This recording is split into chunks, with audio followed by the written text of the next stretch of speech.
Thanks for the intro, guys. It's a terrific Tuesday. I'm Luke. Yo, what up? Name's Zane from Main Dreams. And you may be wondering, did I participate in Pajama Day yesterday? Yes, I did. And you know what I wore. I cosplayed as a character. But that's not what I'm here to talk about. I'm here to talk about college fair. Let's go there. Hey, that rhymes. Students and parents are encouraged to join us at Muskegon Community College local college fair. It's a great opportunity to meet with admission representatives from 4 different colleges across the region. This will be at Muskegon Community College at 5:30 to 7 on October 14th. To register here. Thanks, guys. Remember, this college fair is for all students.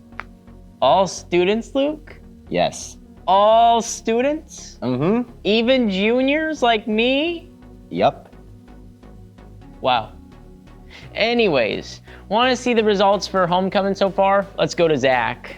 Welcome back, Spartans. I'm here with the PJ Day results. Now, we had a 3-way tie between the sophomores, juniors, and seniors. Freshmen, I'm sorry to say this, but you guys came last. Not very impressed with you guys, but oh well. Sophomores came first, juniors came second, seniors, not impressed either, came third. I don't need to say who came fourth because we already know. Wednesday, neon versus camo. Thursday, Michigan versus MSU. Friday, class color or class t-shirt. Last day for $20 tickets to homecoming this Thursday. That's also when a penny a point and can drive is due. No more guest passes are available for the dance. Back to you, anchors. Thanks, Zach. Make sure to get those HOCO tickets. Go seniors. I love the juniors. Congrats to homecoming court. Let's get the info. What's up, Spartans? We're here to announce homecoming court for this year. For the freshmen, the boy is Jack Hohendorf. And the girls are Cece Peterson and Anna May. For the sophomores, it's Juan Valentinez Gutierrez. And for the girls, it's Amira Enlow.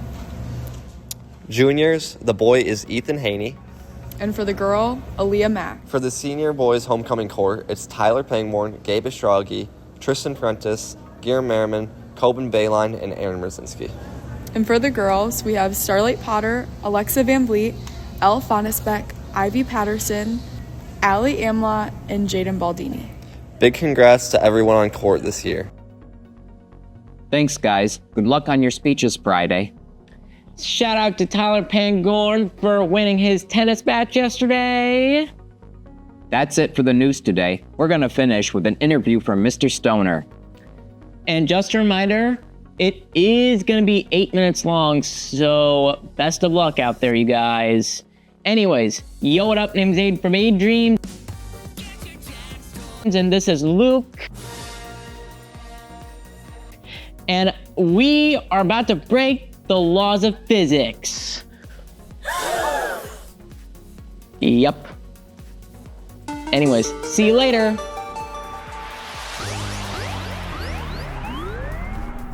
All right, Spartans, starting today, we're going to be interviewing Mr. Stoner here, your superintendent.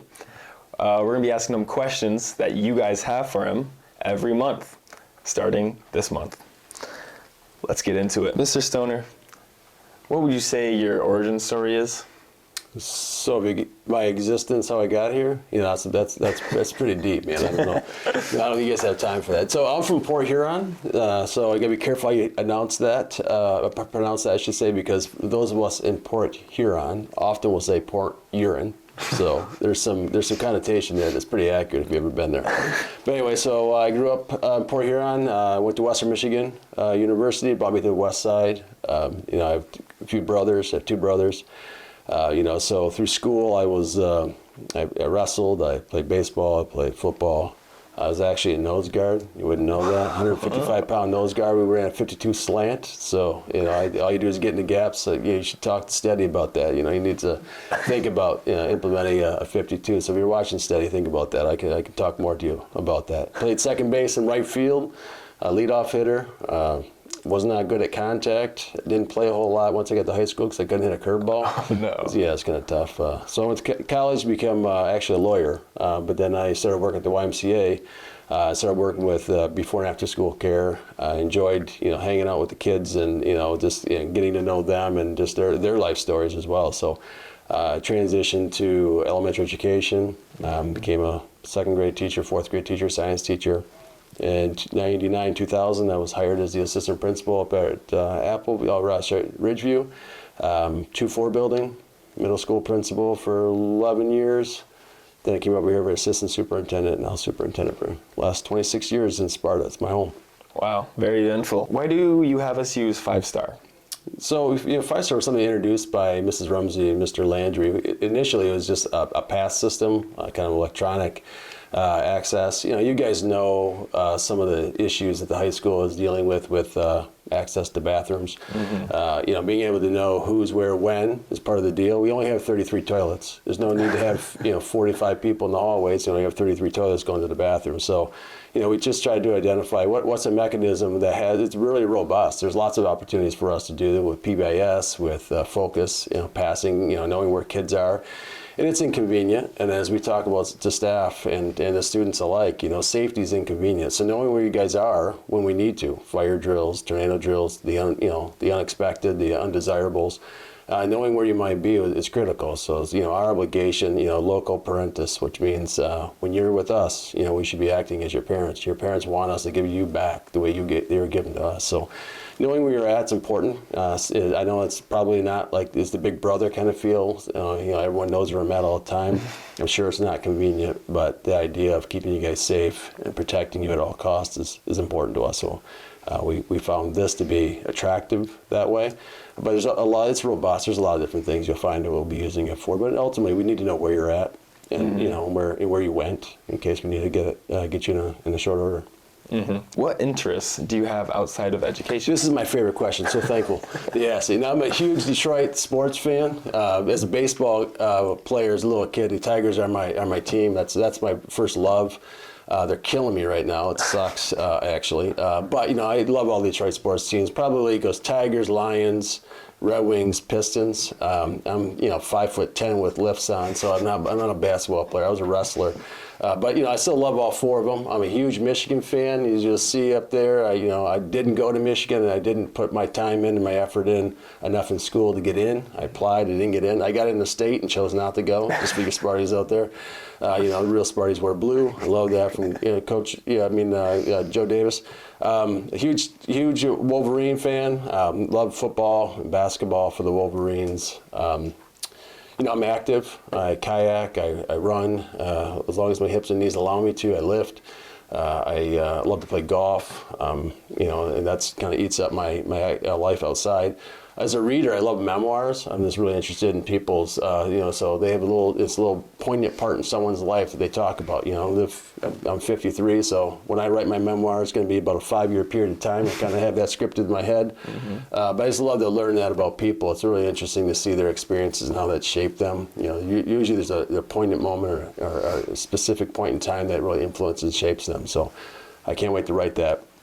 And I just love that about understanding and learning from people.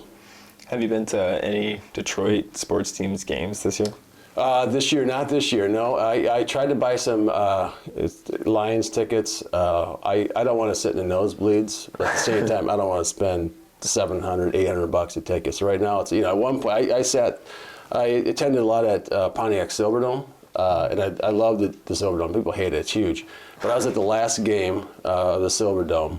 And I've only been to Ford Field a couple times since, but played the Vikings, lost 28-zip. It was a butt kicking. It wasn't even that close. 28-zip was generous. They could have probably put 60 on us. But I did love that field. But no, I don't spend a lot of time at Ford Field. It gets tough with work and life. I don't get to the east side enough. If you've been to the east side, you'll get me. You know why I don't go to the east side too often, but so I haven't been there this year. But I'm hoping to catch up. I'm going to go to a couple Pistons games this year. I'm interested. I haven't been to for a Pistons game. I haven't been at the Little Caesars Arena. Yeah. I've been to a couple hockey games, but not the Pistons. So I want to see the Pistons game.